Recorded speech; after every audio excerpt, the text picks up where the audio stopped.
You know that familiar tightening in your stomach when you look at your bank balance? Or just the sheer paralysis that hits sometimes. Yeah, when you're just overwhelmed by all the conflicting financial advice out there. We've all been there, right? Knowing we should be doing something, but feeling, I don't know, utterly lost on what, or even if we're doing it right. It's a completely normal experience. I mean, in a world just saturated with financial gurus and endless information, it's really easy to feel stuck not knowing where to put your energy. That's precisely why we wanted to do this deep dive into Nick Maggiulli's excellent book, Just Keep Buying. Hmm. Today, we're taking on this massive, often confusing topic of building wealth and saving money. Right. And our mission here is to really extract the most important insights, maybe offer some surprising facts, and give you, the listener, clear, actionable takeaways. So you can navigate your financial journey with, hopefully, a bit more confidence. We've sifted through the research, tried to separate the data from the dogma, and we're ready to share what seems to actually make a difference. Okay, let's start with the origin story. It's quite surprising, actually, behind Maggiulli's core philosophy. It begins with his own grandfather. Yeah, a man who, despite having a comfortable pension and Social Security And living rent-free. and living rent-free with his mother, Yeah. he died with absolutely no assets. Zero. Just a really stark example. He gambled away his entire retirement income for, 26 years. Wow. But here's the powerful what if from the author. If his grandfather had just taken half of that money, he's going to gamble, Just half. and consistently invested it, say, in the U.S. stock market, he would have died a millionaire. Even investing through a terrible decade like the 2000s. Exactly. Even through one of the worst decades in market history, it wouldn't have stopped him. Consistency was really the silent superpower there. And the just keep buying mantra itself. Where did that come from? Was it some ancient financial wisdom? You'd think so, but no. Surprisingly, it wasn't ancient wisdom at all. It was inspired by the YouTuber Casey Neistat, Really? Casey Neistat. who had a similar kind of breakthrough with Just Keep Uploading for Yeah. growing his channel. Ah, The real aha moment for the author was realizing that in the U.S. stock market, all the noise about when to buy or market conditions, it was mostly a distraction. so all that timing anxiety. Pretty much. Yeah. The data showed the true power came from simply consistently buying. It's just about showing up, year after year. That's such a counterintuitive idea for so many of us who, agonize over market timing. It almost feels too simple. It really does. But that simple idea, that consistent action, it really underpins so much of the book's actionable advice. Okay, so let's unpack this next bit. Where should you even begin on your financial journey? Saving first or investing? Right. The author introduces this kind of provocative idea. Saving is for the poor, investing for the rich. But not literally, right? No, not in an absolute sense. The real insight, the profound takeaway, is that your financial superpower actually shifts over time. Shifts how? Well, when you're starting out, if your savings can add more to your wealth than your investment growth likely can, then aggressive saving is your absolute priority. That's your focus. Okay. But later, as your portfolio grows, maybe balloons a bit, the focus flips, then it's much more about optimizing your investments because they're doing the heavy lifting. So how does that actually play out, over a lifetime? Okay, imagine someone saving, say, $10,000 a year, pretty good clip, and they get a healthy 5% annual return for 40 years. Okay, long time horizon. Yeah. In the early years, almost all their wealth growth comes from the money they put in, their savings. Right, the $10 a year. Exactly. But fast forward a few decades, and something incredible happens. By the end of that 40-year period, nearly 70% of their total wealth would have come from investment gains. Wow, 70%. Yeah. Not their annual contributions anymore. It's a powerful illustration of how your focus naturally shifts along that save-invest continuum as your net worth grows. That is a powerful shift. Now, let's talk about rethinking some traditional saving advice, because we constantly hear things like, save 20% of your income, or have 1x your income saved by age 30. Right, those rules of thumb. But the source material really challenges these common rules, doesn't it? Yes, because they operate on basically two flawed assumptions. First, that your income is stable over time, Which it often isn't. which real-world data proves wrong. Income volatility has actually significantly increased over the decades. Okay, what's the second assumption? Second, they assume everyone has the same ability to save, regardless of income level. Which also doesn't sound right. No. Research from the Federal Reserve clearly shows that the lowest earners save, almost nothing on average, maybe 1%, While top earners can save more than half their income, there's a massive gap. Over half their income? That's huge. And this is where a brilliant metaphor from nature comes in, right? The Dolly Varden char. Yeah, the fish. It's fascinating. It's a fish that actually shrinks or grows its digestive tract based on how much food is available. Adapts physically? Exactly. This biological concept is called phenotypic plasticity, and it's a perfect analogy for personal finance. How so? Just as the char adapts its physiology to its environment, your personal finances should also kind of adapt to your income fluctuations instead of rigid, arbitrary saving rules. Like the 20% rule. Right. The insight is to save what you comfortably can and adjust as your income changes. It reduces unnecessary financial stress. So practically speaking, how do you figure out how much you can save without, obsessing over every single dollar, driving yourself crazy with spreadsheets? Yeah, nobody wants that. Sure. A far simpler approach is to identify your fixed spending, things like rent, internet subscriptions, stuff that doesn't change much month to month. Got it. The predictable stuff. Then just estimate your variable spending, like groceries or dining out. A helpful tactic here for variable expenses is maybe put them all on a single credit card, Oh, okay. one that you pay off in full every month, of course. Mm-hmm. But this simplifies tracking dramatically. It gives you a clear picture of your spending without meticulous daily budgeting. That sounds much more manageable. Okay, so if growing income is truly the most consistent path to wealth, Which the data suggests it is. what does that mean for all the advice we've always heard about, like cutting every single expense, even tiny ones, clipping coupons, skipping the latte? Right, the latte factor stuff. Yeah, the book really challenges that, almost calls it the biggest lie in personal finance. It does. And the data strongly debunks the myth that simply cutting spending will make you rich, especially for many people. Why is that? Well, for the lowest income earners, their after-tax income often isn't even enough to cover the absolute necessitations: food, housing, healthcare, transportation. There's just nothing left to cut. Exactly. There's practically no wiggle room to cut back meaningfully. And it's not just the lowest earners, right? The data also reveals this core economic principle the author calls the law of the stomach. Yeah, that's his term for it. More formally, it's known as diminishing marginal utility. Okay, what does that mean? It simply means that the more you have of something, the less additional satisfaction or utility each new unit provides. So your first $100,000 drastically changes your life. Right. Huge difference. But the next $100,000 doesn't have quite the same impact on your day-to-day happiness or well-being. Okay. Applied to spending, higher income earners spend significantly less, proportionally, on basic needs than lower earners. It's just inherently easier for them to save a larger percentage of their income. This leads us directly to the concept of the poverty trap. Is that related? Very much so. Research from places like the London School of Economics suggests it's often the lack of initial wealth, not just mindset or talent, that keeps people stuck in poverty. How does that work? Well, many people are in low-paying jobs out of sheer necessity. That necessity prevents them from acquiring the training or the time or the capital needed for higher-paying work or starting a business. It's a cycle. Right. Therefore, the actionable takeaway here is pretty clear. The most consistent way to build wealth is usually to grow your income, and then invest that extra income in income-producing assets. While still being smart about spending, of course. Absolutely. Prudently reviewing your spending for genuine waste, not just, cutting tiny things that bring you joy. So if income growth is the key, how do you increase your income? The Force lists 5 main methods: converting your human capital into financial capital. Right. Your human capital being your skills, knowledge, time. First, you can sell your time or expertise, think consultant, contractor. Okay. Second, you can sell a specific skill or service like a freelance designer, writer, coder. Makes sense. Third, you can teach people, Yeah. especially through scalable formats like online courses or workshops. Teaching. Got it. Fourth, you can sell a product.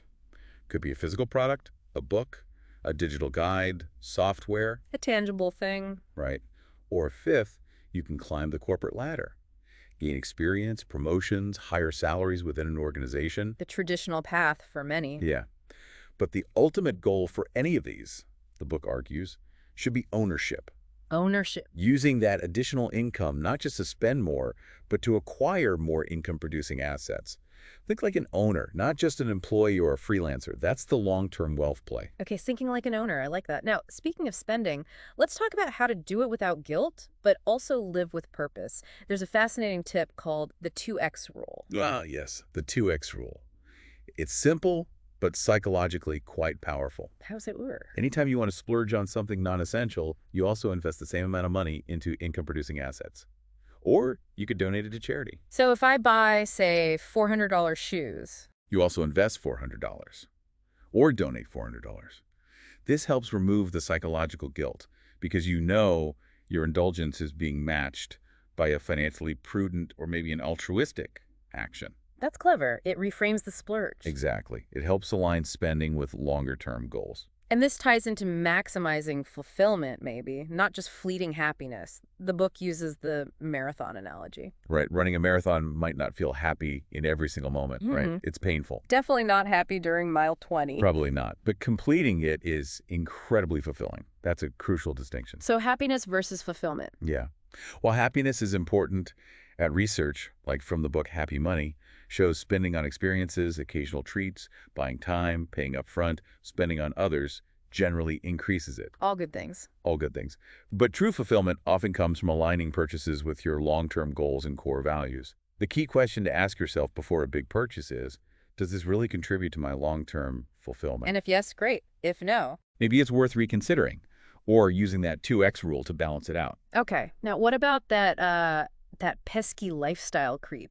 It sneaks up on you. The story of the Vanderbilt family comes to mind. Oh, the Vanderbilts. Yeah, they went from absolutely immense wealth to, well, financial ruin, largely because they just kept spending more and more as generations passed. Extreme lifestyle creep. It's a cautionary tale. A very stark warning.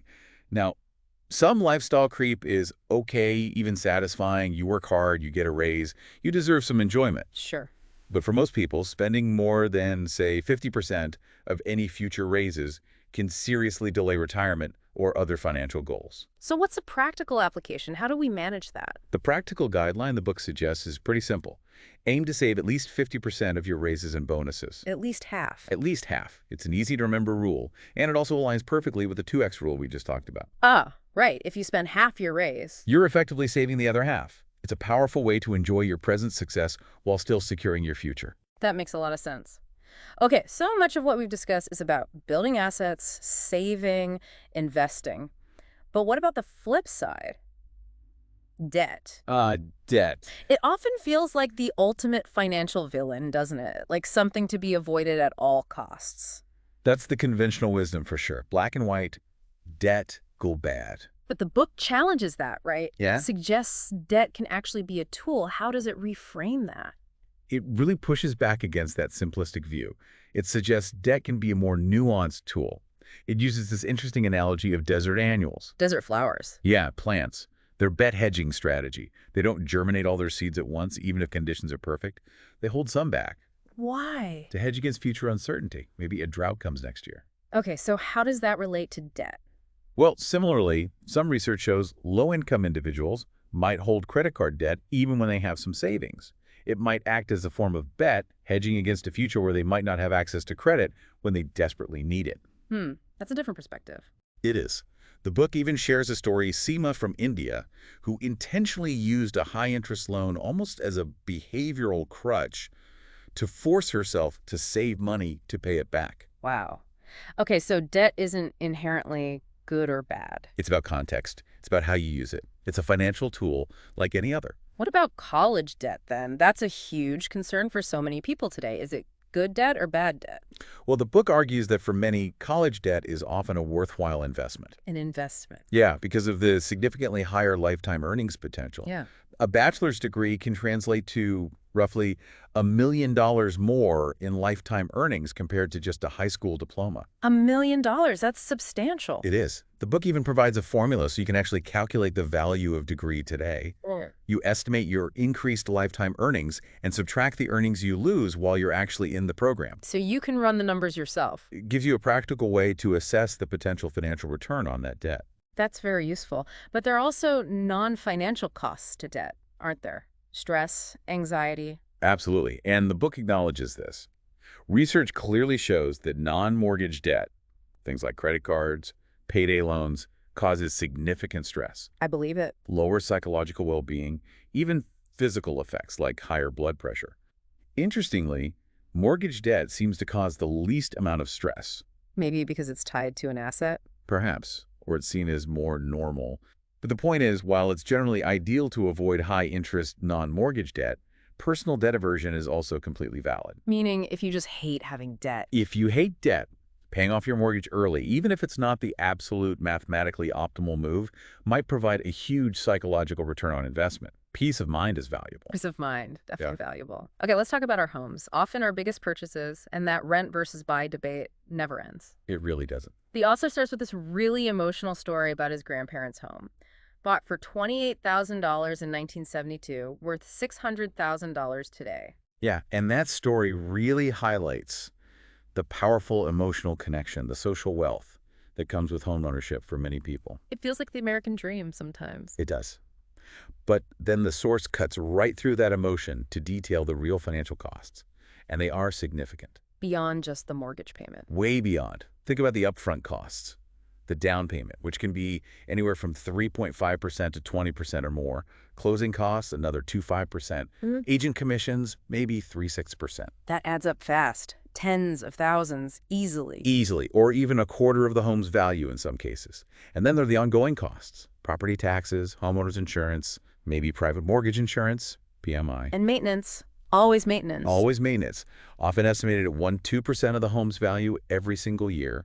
Plus the time cost of dealing with all that maintenance. It can feel like a part-time job sometimes. Wow, okay. That's a lot to unpack beyond just the monthly PITI payment. It really makes you rethink that idyllic image. It forces a more realistic look. So, knowing all that, how does the book advise us on whether to rent or buy? Is buying still a good investment?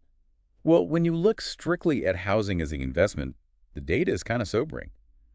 Nobel laureate Robert Shiller's research shows U.S. housing returns have barely kept pace with inflation over the last century. Barely kept pace. So, not the amazing investment we sometimes think. Generally, no. Compared to something like the S&P 500 over the same period, stocks performed much, much better. Your home is unlikely to crash in value long-term, but it's also probably not your primary ticket to wealth creation. So the key question isn't if you should buy, but when. Exactly. Homeownership is so common, partly due to subsidies and cultural norms, and for many households, especially lower-income ones, it is their primary way to build wealth over time. So the advice boils down to when. And when is that? Wait until you have some predictability in your life, job stability, location. Wait until you can comfortably put down a significant amount, like 20%, even if you ultimately choose a lower down payment option. Why 20%? To avoid PMI? Partly, but also as a sign of financial readiness. And keep your overall debt-to-income ratio manageable, ideally below 43%. Okay. And interestingly, the book suggests maybe skipping the starter home. Really? Why? Because those transaction costs, closing costs, commissions are so high. Buying and selling frequently eats up a lot of potential equity. It's often better financially to wait a bit longer and buy a home that suits your needs for a longer period. Wait for the bigger home, essentially. Avoid churning costs. Precisely. That makes a lot of sense. Now, what about saving for other big purchases? Not a house, but maybe a wedding, a car, a big trip. Right, shorter-term goals. The key takeaway here, according to the source, is that your time horizon is king. That dictates everything. Absolutely. It's the most important factor. For purchases less than, say, 3 years away, Short term. holding cash is generally best. Keep it simple, keep it safe. Why cash? Doesn't inflation eat away at it? It does, but the impact of inflation is pretty minimal over such a short period, maybe 1 or 2% a year. And you completely avoid the risk of the market dropping right when you need the money. Right. You don't want your down payment fund to drop 10% the month before you buy the car. Exactly. If you need $24,000 in 2 years, saving $1,000 a month gets you there. Inflation might just add 1 extra month of saving. It's manageable. You prioritize certainty over potential return. Okay. Cash for the short term. What about medium term, say 3 to 5 years out? For purchases beyond 3 years, bonds become a better choice, generally. They help offset inflation more effectively than cash, on average, but are still less volatile than stocks. So a bit more return potential, still relatively safe. That's the idea. For anything much longer than 5 years, stocks obviously offer higher potential returns. But more risk. Exactly. Much more volatility, which makes them less ideal for specific fixed date goals where you absolutely need a certain amount by a certain time. You don't want to be forced to sell stocks in a down market to fund that goal. Time horizon dictates the tool. Cash, bonds, stocks. Pretty much sums it up. Okay, that simplifies it significantly. Speaking of long-term goals, let's tackle retirement. The author calls it the nastiest, hardest problem in finance. It's definitely complex. So many variables so far in the future. But there are some helpful rules of thumb, right? Like the famous 4% rule. Can you break that down? Sure. It comes from research by William Bengen back in 1994, and it really revolutionized financial planning. How does it work? The rule suggests you can withdraw 4% of a balanced stock-bond portfolio, typically 50-50 or 60-40 in your first year of retirement, and then adjust that dollar amount for inflation each subsequent year. And you won't run out of money. Historically, over most 30-year periods, that portfolio would have lasted. It means you need to save approximately 25 times your expected annual excess spending. Excess spending? What's that? That's your planned spending above any guaranteed income you might have, like Social Security or a pension. Okay, so if I need, say, $24,000 a year from my portfolio on top of Social Security. You'd multiply that $24,000 by 25, which gives you a target savings goal of around $600,000. 25 times your annual spending needs from savings. Got it. It provides a concrete target, which is really helpful for planning. Yeah, some critics argue the 4% rule doesn't hold up today. Because bond yields are lower than they were historically. That's a common criticism, but Bengen himself, the creator of the rule, has countered that. Oh, yeah. What's his argument? He argues that lower inflation today often offsets those lower bond yields. So the real inflation-adjusted return profile isn't necessarily worse. He even suggested the safe withdrawal rate might actually be closer to 5% now in some scenarios. Interesting. So it might still be relevant. It seems so. Plus, what's often overlooked is that the 4% rule assumes your spending stays constant throughout retirement, adjusted only for inflation. And does it? Well, data from the Consumer Expenditure Survey shows that, on average, annual spending actually declines significantly for households once they get older, say over 75, compared to when they were 65, 74. Declines in what areas? Particularly in things like apparel, services, maybe mortgage payments if the house is paid off, and transportation as people travel less. So the 4% rule is probably quite conservative then, if spending tends to go down. In practice, yes. It builds in a buffer because most people don't actually increase spending consistently every year for 30 years. Okay. If the 4% rule still feels a bit too abstract or uncertain, is there an alternative approach? Yes, there's another concept, often called the crossover point rule. It was popularized in the book Your Money or Your Life. The crossover point. What does that mean? This rule suggests you can retire or achieve financial independence when your monthly income from your investments consistently exceeds your monthly expenses. So when your portfolio pays your bills. Exactly. You calculate your target crossover assets by dividing your total monthly expenses by your expected monthly investment return rate. Seems more focused on income replacement. It is. It's a powerful concept for financial independence at any age, not just traditional retirement age. It shifts the focus from a big lump sum to generating a sustainable income stream. But retirement is clearly more than just the money, isn't it? That comes through loud and clear in the source. Oh, absolutely. It really emphasizes the non-financial side, describing retirement fundamentally as a lifestyle decision, not just a financial one. And one that can lead to an existential crisis if you're not prepared. That's the risk. Ugh. The critical insight is that physical and mental well-being, along with strong social support, often matter more for retiree happiness than their exact financial status. That's according to researchers like Ernie Zielinski. So having millions doesn't guarantee a happy retirement. Not at all. Think about Kevin O'Leary from Shark Tank. He retired super young, 36, and said he was bored out of his mind. He realized work provides identity, social interaction, mental stimulation. Yeah, structure and purpose. Right. And there's another story in the book about Terrence, a guy who pursued financial independence, retire early fire, became a nomad, and founded a lonely existence, feeling irrelevant. Wow. Illustrates the potential downsides if you haven't thought about the what next. Exactly. So the actionable takeaway here isn't just about the money. It's figuring out what you will retire to. Those crucial questions. How will you spend your time? What social groups will you be part of? What gives you a sense of purpose?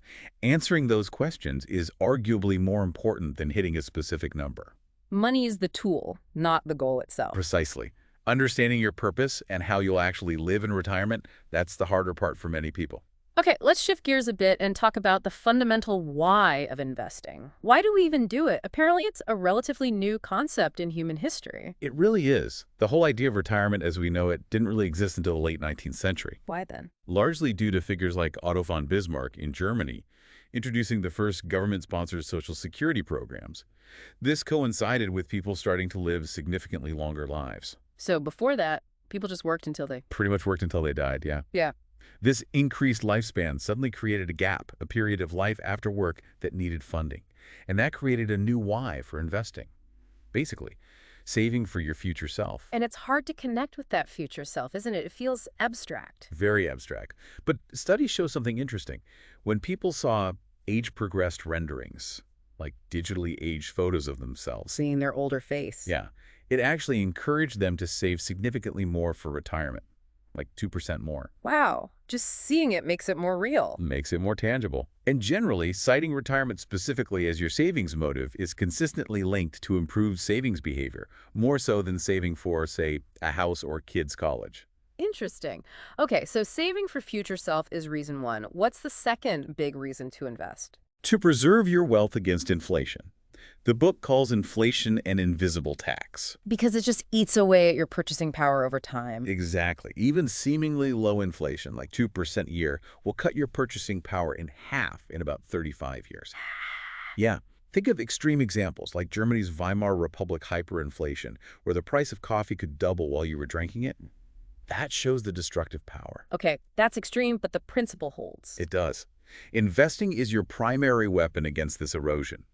Historic data shows that over long periods, money invested in the stock market, or even relatively safe U.S. Treasury bonds, drastically beats inflation. Compared to just holding cash. Oh yeah. Holding cash long-term is almost always a losing bet against inflation.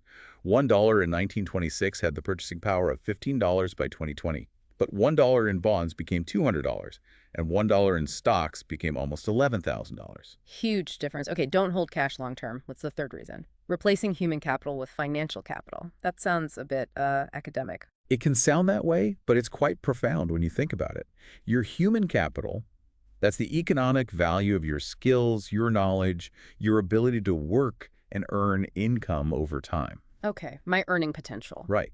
But that human capital is inherently a dwindling asset. As you age, you have fewer working years left. Your ability or desire to work might decline. Makes sense. It runs out eventually. Investing allows you to convert this dwindling asset into productive financial capital, assets that can generate income for you even when you're not actively working. So turning my ability to work now into something that works for me later. Exactly. Think of your future earning potential. Let's say you expect to earn $50,000 a year for the next 40 years. What's that worth today? That's its present value. Is there a way to calculate that? Roughly, yes. Using financial formulas, that 50 years for 40 years might have a present value of around $1.2 million today, depending on the discount rate used. Wow. Investing allows you to build up financial capital that can eventually generate a similar income stream, effectively replacing your active human capital when it starts to decline. Converting human capital to financial capital. Got it. So now that we know why we should invest for our future selves against inflation to replace human capital, what should we actually invest in? Right, the ways. The author uses a great analogy here from a judo instructor, Wally J. What works for some won't work for others, implying there's no single right answer. Exactly. The book really opens up the playbook, showing there are many ways to build wealth, not just one true path. It focuses on income-producing assets. Okay, so what are the main categories? Well, the most common is probably stocks, owning a piece of businesses. Historically, they've offered high real returns, though they come with volatility. Stocks. Okay, what else? Bonds. Basically loans you make to governments or corporations. Lower volatility than stocks, generally safer, good for rebalancing, but usually lower returns, especially after inflation. Stocks and bonds, the classics. Then there's direct ownership of investment property, real estate. Potential for higher returns, especially with leverage, and you could potentially use it yourself. But downsides, too. Oh yeah, requires significant work tenants, maintenance, it's hard to diversify easily, and leverage can cut both ways. Right. What if you want real estate exposure without being a landlord? That's where REITs come in real estate investment trusts. You own shares in companies that own or manage real estate. Much easier, more liquid. They're legally required to pay out most of their taxable income as dividends. So like stocks, but for real estate. Kind of, yeah. Though they still have equity-like volatility. Then there are more niche things, like farmland. Farmland, really? Yeah, land used for agriculture. Hmm. It has low correlation with stocks and bonds, can be a good inflation hedge, lower volatility, but it's less liquid, can have higher fees, and often requires you to be an accredited investor. Okay, less accessible maybe. What about businesses? Definitely. Small businesses you own and operate or angel investing in startups. Yeah, Huge potential for outsized returns here. but also huge risk. Massive risk. Very high failure rate, especially for angel investments. And owning a small business is an enormous time commitment. Returns are very skewed towards a few big winners. High risk, high reward potential. Anything else? Couple more interesting ones. Royalties. Payments for ongoing use of copyrighted work, music, film, books can provide steady income uncorrelated with financial markets. Like owning song rights. Exactly. But there can be high fees when buying them, and tastes change. The book mentions the Lindy effect here. Things that have been popular for a long time are likely to remain popular. Interesting heuristic. And the last one. Your own products. Creating and selling things yourself. Books, courses, software, crafts. You have full ownership, potential for personal satisfaction, brand building. But also very labor intensive. Very. No guarantee of payoff, but potentially very rewarding if it works. So quite a diverse list of income producing assets. The common thread is they're all about converting your capital, human or financial, into something that generates ongoing value or income. And what about things like gold? Or crypto? Art? Commodities? They weren't on that list. Right. They were intentionally excluded from the list of income-producing assets in the book. Why? People make money on them. They do, but primarily through appreciation, selling it for more than you paid. Yeah. They don't generate a reliable income stream on their own, like rent from property or dividends from stocks or interest from bonds. Their valuations are based more purely on perception, on what someone else is willing to pay, not underlying cash flows. Got it. Distinction between income generation and pure speculation on price.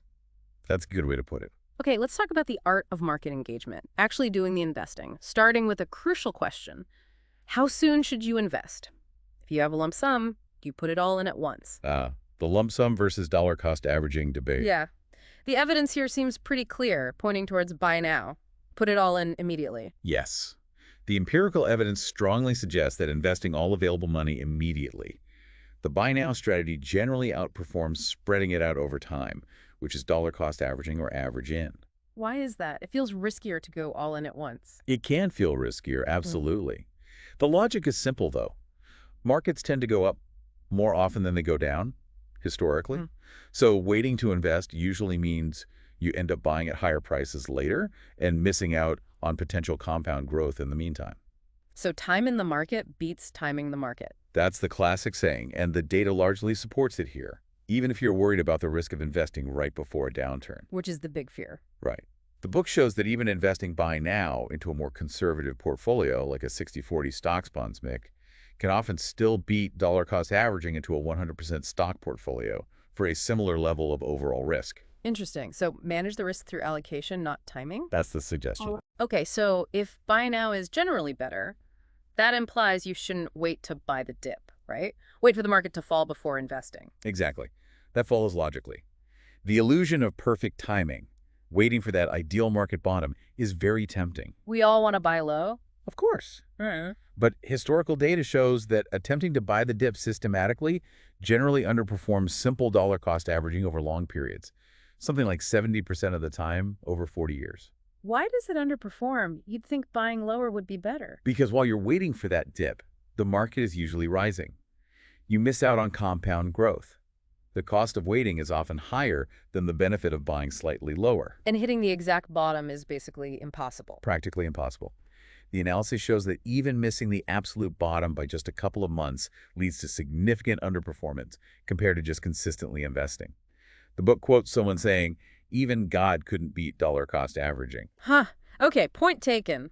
Consistent buying beats waiting for dips. This also makes individual stock picking sound like a pretty risky game for most people. It generally is, yes. I'm thinking of that story in the book about Darren, the guy who tried to trade GameStop during the meme stock frenzy. Right. Lost $12,000 in 2 hours. A rough experience. And it highlights the emotional turmoil, the risks involved. He only bet what he was willing to lose, which is crucial. Absolutely critical. Never invest money you can't afford to lose, especially in speculative plays. But beyond the anecdotes, the broader data on stock picking isn't great either, is it? No, it's overwhelmingly clear. Cyva reports consistently show that the vast majority of professional active fund managers, like 75% or more over 5 years, failed to beat their simple market benchmark index. Professionals can't reliably beat the market. And even more striking, research by Hendrik Besenbinder found that historically, the entire net gain of the U.S. stock market above Treasury bills is attributable to the performance of just the best performing 4% of stocks. Only 4%. Yes. The other 96% of stocks, in aggregate, didn't beat simple Treasury bills.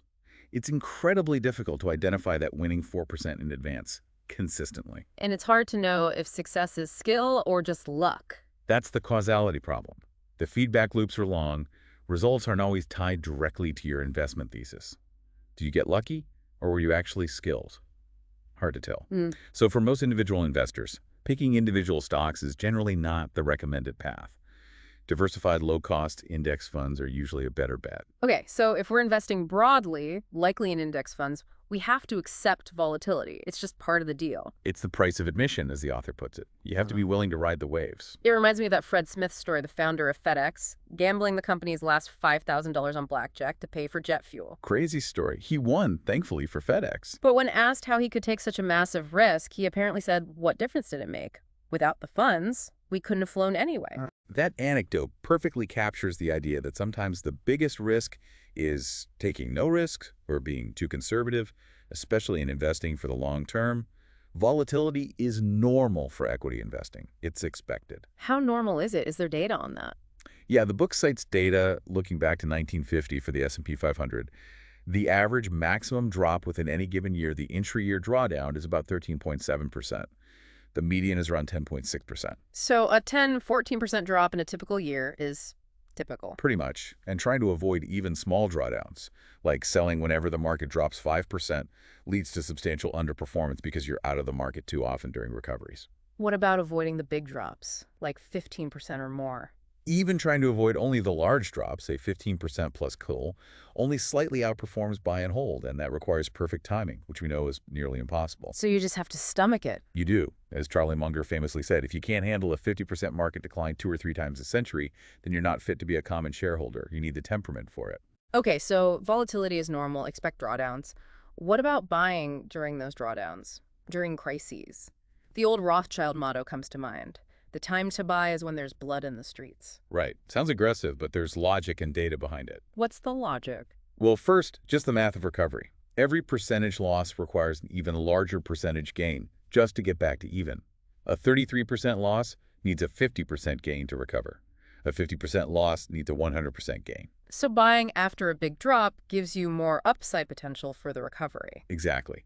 The author describes his own realization during the March 2020 COVID crash. He saw a flower guy calmly arranging flowers on the street amid the panic. A moment of normalcy. Yeah, simple sign that life goes on, that normalcy would eventually return. And historically, the data is compelling. Buying during major market crashes, say declines of 30% or even 50% or more, has consistently led to exceptionally high future annualized returns over the following years. Often double-digit returns. Often exceeding 10%, sometimes even 25% or more during the sharpest recoveries. It requires courage, but it's historically been rewarded. But what about markets that don't recover quickly? Like Japan after its bubble burst in 1989. That's a valid counterpoint. Exceptions exist, and some markets can stay down for a very long time. No guarantees. So it's still a risk. It's always a risk. But looking at global equity markets broadly, the historical odds are heavily in favor of eventual recovery and growth in purchasing power over long term, maybe 7 out of 8 times or so. Those who wait for the dust to settle during a crisis often miss the crucial early part of the recovery. The cost of timidity can be very high. Buying when fearful is hard, but often profitable. Okay. We've talked a lot about buying, just keep buying, buy now, buy the dip, or rather buy during the dip. What about selling? That seems like it could be even harder emotionally. Selling is definitely challenging. It forces you to confront both the fear of missing out, FOMO, if the price goes higher after you sell, Right. Regret selling too early? and the fear of loss, or realizing a loss if you're selling below your purchase price, regret holding too long. So how do you navigate that? The key, the book argues, is to set predefined conditions for selling beforehand. Don't rely on making rational decisions in the heat of the moment. Have a plan. Okay, so what are the legitimate reasons to sell according to this plan? The source outlines three main ones. That's right. The first reason is to rebalance your portfolio. Rebalancing. What's the goal there? It's primarily about controlling risk. Over time, different assets grow at different rates. Your carefully chosen 60% stock, 40% bond portfolio might drift to become 80% stocks, 20% bonds if stocks have had a great run. Making it riskier than you intended. Exactly. Yeah. Rebalancing means selling some of the outperforming asset, stocks in this case, and buying more of the underperforming asset bonds to bring your allocation back to your original target. Does rebalancing improve returns? Often it actually detracts slightly from total returns because you're trimming your winners and buying things that haven't done as well recently. But its main purpose isn't maximizing return, it's managing risk, keeping your portfolio aligned with your risk tolerance. How often should you rebalance? The book suggests annual rebalancing is often simplest and can be tax efficient. You can also do accumulation rebalancing. Just direct your new contributions towards the underweight asset class to nudge it back towards the target without necessarily selling anything. Okay, rebalancing for risk control. Well, what's the second reason to sell? Second, to get out of a concentrated or losing position. Concentrated meaning too much money in one thing. Yeah, maybe you have a huge amount of your net worth tied up in your company's stock, for example. Selling some could be about reducing that specific risk, even if you think the stock might go higher. Diversification is generally safer. What about selling a losing position? Cutting your losses. That could be part of it too. Or selling because your original reason for owning the asset have changed, your thesis is broken. Or maybe you just want to simplify. The key advice here is to find a selling methodology and stick to it, to remove emotion. Like selling in chunks. Maybe sell 10% at a time over a period. Or sell half and let the rest ride. Having a system helps avoid paralysis or impulsive decisions. Holding on to large concentrated positions, winning or losing, increases risk compared to a diversified approach. Okay. And the third and probably most obvious reason to sell. The most obvious one, to meet your financial needs. You sell because you need the cash. To live on in retirement or for that big purchase we talked about saving for. Exactly. This is the ultimate purpose of investing for most people, to eventually use the money to fund their life. And the book has a powerful line here about funding the life you need first. Yeah. Fund the life you need before you risk it for the life you want. It connects back to that idea of diminishing marginal utility. The extra dollar bringing less happiness. Right.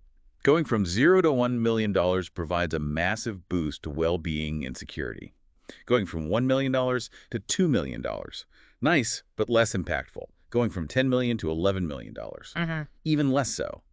There comes a point where securing your essential needs and reasonable comforts is achieved, and taking excessive risk for more wealth might not be worth the potential stress or downside. Sometimes it's wise to take some chips off the table and enjoy the life you've built. De-risking when you've already won the game, essentially. Something like that, yes. Okay, let's turn our attention to where we actually keep our wealth during the accumulation phase. Taxes are a huge factor here. Huge. It's not just what you earn, it's what you keep. And everyone remembers that first paycheck shock, right? Seeing the gross pay versus the net pay and thinking, wait, where did the rest of it go? It's a universal experience that instantly highlights the impact of taxes, income tax, payroll taxes. And when we think about building wealth through investments, taxes on capital gains, dividends, interest, they're this ever-present force we need to consider. Absolutely. Tax efficiency is a key part of smart investing. So a common decision point is the traditional versus Roth 401k or IRA. How should we think about that choice? The book boils it down to one core question you need to ask yourself. Will my effective income tax rate be higher now while I'm working and contributing, or will it be higher later when I'm retired and withdrawing the money? Higher now or higher later? That's the crux of it. You want to pay the taxes when your rate is lowest. And remember to consider all taxes, federal, state, and maybe even local. So if I think my tax rate will be lower in retirement, Then the traditional 401k or IRA is generally better. You get the tax deduction now when your rate is high, let the money grow tax deferred, and then pay taxes on withdrawal in retirement when your rate is hopefully lower. and if I think my rate will be higher in retirement, maybe tax rates go up overall, or my retirement income is surprisingly high. Then the Roth is generally better. You pay the taxes now upfront at your current rate, but then all qualified withdrawals in retirement, including all the growth, are completely tax-free. So it depends on predicting your future tax situation, which is hard. It's very hard. That's why the book emphasizes the optionality that traditional accounts offer. With a traditional 401k, you have more control over your taxable income in retirement through managing your withdrawals. You might be able to stay in lower tax brackets. Roth gives you certainty about future taxes being zero, but less flexibility. Is there a case for using both? Absolutely. Yeah. Using both traditional and Roth accounts can be a really smart strategy. It gives you tax diversification. You'll have some tax-free income from the Roth and some taxable income from the traditional, allowing you to blend them and potentially manage your overall tax burden more effectively in retirement. Plus, state tax treatments can vary wildly, so having both adds flexibility there too. Tax diversification. That makes sense. This also brings up rethinking that common advice we always hear. Max out your 401k every single year, no matter what. Right. It's often presented as the default optimal move. But the book challenges that a bit. It does. It acknowledges the annual tax benefit of a 401k is definitely significant compared to investing in a regular taxable brokerage account you save on taxes upfront, traditional or later, Roth, plus tax-deferred or tax-free growth. That benefit adds up. But it might not always be your absolute best use for every single contribution dollar, especially early in your career or if you have other pressing needs. Like what? High interest debt, a down payment. Exactly. Or maybe investing in your own skills or business that could yield a higher return. The point is, before locking money up for potentially decades in a retirement account, it's worth considering if that money could serve you better now in a way that offers more flexibility or meets a more immediate important goal. It's not that maxing out is bad, just that it might not be the only priority. Consider the opportunity cost of locking up the money. Precisely. Okay, let's shift to something a bit more philosophical, maybe. The ultimate truth, as the book frames it. Why you might never feel rich, even if you are objectively quite wealthy. This is such a fascinating psychological aspect of money. The author starts with the wild story of Jack Whitaker, the lottery winner. He won $314 million. Huge amount. But the crazy part is, he was already worth $17 million before he won. He was already rich. Why was he even playing the lottery? That's the puzzle. It shows that objective wealth doesn't automatically translate into feeling secure or content, or maybe feeling rich enough. And despite winning, his life took tragic turns, and he reportedly lost most of the money. Wow. So more money didn't solve his problems or make him feel richer, apparently. It seems not. And the author shares his own anecdotes, and one from his friend John, about having significant wealth on paper, but still feeling kind of unrich compared to their peers or colleagues. We've all felt that comparison trap, I think. It's human nature. The book even mentions Lloyd Blankfein, the former CEO of Goldman Sachs, a billionaire, who famously claimed in an interview that he was well off, but not truly rich in the context of his ultra-wealthy circles. A billionaire saying he's not rich, that's hard to grasp. It highlights the ladder effect, right? The ladder effect. Yeah. No matter how high you climb on the wealth ladder, unless you are literally the richest person on the planet, you can always look up and see someone wealthier than you. There's always a bigger fish. Always. Yeah. Your perception of what constitutes rich is entirely relative. It changes based on your age, your education level, your social circles, where you live. The trick isn't necessarily getting to the top, but appreciating your own position on the ladder, wherever that may be, rather than constantly comparing upwards. Focus on your own progress, not just relative status. That seems to be the healthier path. And this leads to the final, perhaps most important point of the deep dive. What is your most important asset? The answer might surprise you. It's not money. It's time. Time. The book uses this powerful thought experiment from Peter Attia, the longevity expert. Yeah, he asks, would you trade places right now with Warren Buffett, get all his wealth, fame, influence? Sounds tempting. But you instantly become his current age, which is, late 80s, early 90s. Oh, right. Most people probably wouldn't make that trade. Exactly. Most wouldn't sacrifice decades of their remaining lifespan, even for billions. It immediately highlights that deep down, we know time is worth far more than money. And the story of Dashrath Manji, the mountain man from India. Such an incredible story. Yeah. This man spent 22 years, mostly by himself, with simple tools, carving a path through a mountain. Why did he do that? To shorten the journey from his village to the nearest town, reducing it from over 30 miles to just 9 miles. Apparently, after his wife couldn't get timely medical care because of the long route, he didn't have money to hire a construction crew. But he had time. He had time, and he used that time to create incredible lasting value for his community. It just illustrates the incredible unseen value that time has. That's powerful. The author also shares a personal experience relating to this, right? About his focus when he was younger. Yes, he talks about being 23 and obsessing over optimizing his investment portfolio, trying to hit $500,000 by age 30, really sweating the small stuff on allocation So percentages. focusing purely on the money side. Right. But looking back, he realized that spending more energy, optimizing his time, and making better career decisions back then, especially between ages 25 and 35, when income tends to grow the fastest, That would have made a bigger difference. that would likely have made a far greater difference to his long-term wealth than tweaking his investment returns by a fraction of a percent. Focus on the big levers, especially early on. Exactly. His conclusion is profound. You can always earn more money, but nothing can buy you more time. Time is the truly finite resource. It is. And this also connects, interestingly, to the happiness U-curve. The U-curve of happiness. What's that? It's a well-documented pattern in many studies where reported happiness tends to decline from our youth into our late 20s and 30s, bottoms out somewhere around age 50, and then starts to rise again in later life. Why does it do that? Midlife crisis time. Partly, perhaps. But one theory is that young people often set unrealistically high expectations for their lives, career, relationships, finances. When reality inevitably falls short, disappointment sets in. The gap between expectations and reality. Exactly. As you age, expectations tend to become more realistic, maybe even lower slightly.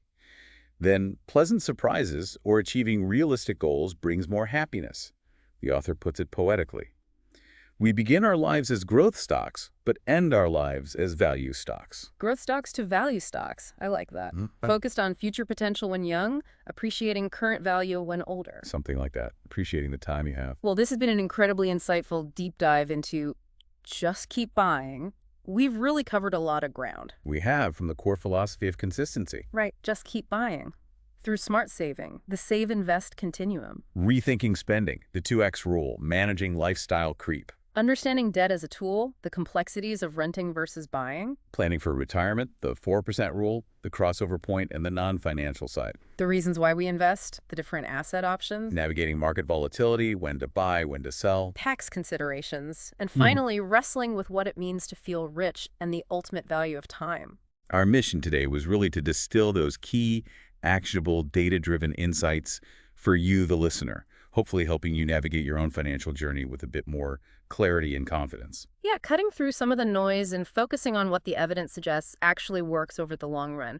We hope these insights offer you a fresh perspective. Absolutely. Because ultimately, as we just discussed, true wealth isn't just about accumulating the biggest pile of money. It's really about accumulating time or maybe freedom over your time. And then aligning that finite, precious time with what truly fulfills you, whatever that might be. Money is merely a tool in that pursuit. It enables choices, but it's not the end goal itself. Oh, said. So maybe the final thought for you to consider is this. How are you actively allocating your most valuable non-renewable asset, your time? Are you investing it wisely, not just your money, but your time, in pursuit of your own definition of a rich and fulfilling life? Something to think about.